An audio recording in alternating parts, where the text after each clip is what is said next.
Omar, in this movie Traffic, there's a lot of things going on, but it kicks off with going up to the hills. Why do we insist on black people as going up into remote areas in the hills? We've got to explore.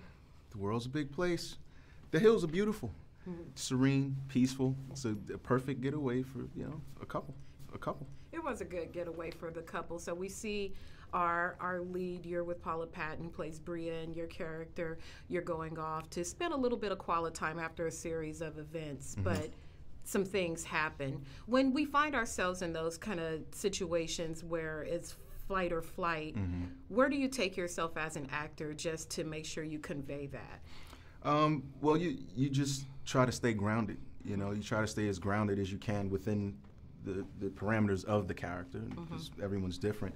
And no one knows what they'll do until they're in the situation. So to me, creatively, that's sort of the fun part, is to find it as the moments are progressing, because you can't predict your response.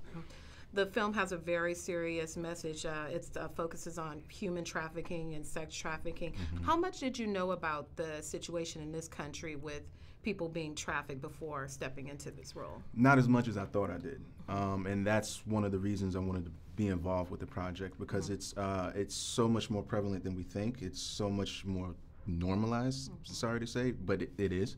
And so to shine a light on that was definitely one of our main purposes.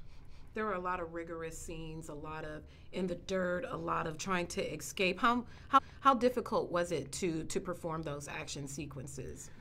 It's tough running around in a pair of Timberlands. You got on some combat boots or some track shoes, you could do it. But the Timbs, it get a little rough.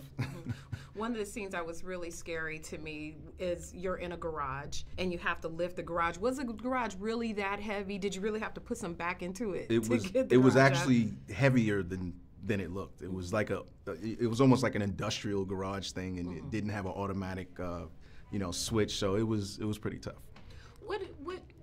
What can we learn from our characters when they're in that fight or flight mode? We don't know what we're capable of doing, and the movie's tagline is "Refuse to be a victim." What can we learn about ourselves in those types of situations? I think to never give up, to be resilient, and to find your moral compass and stand on your convictions. I think that my character and Paula's character did that in those moments where they say, hey, this is wrong and we need to try to do the right thing, and they fought to do that.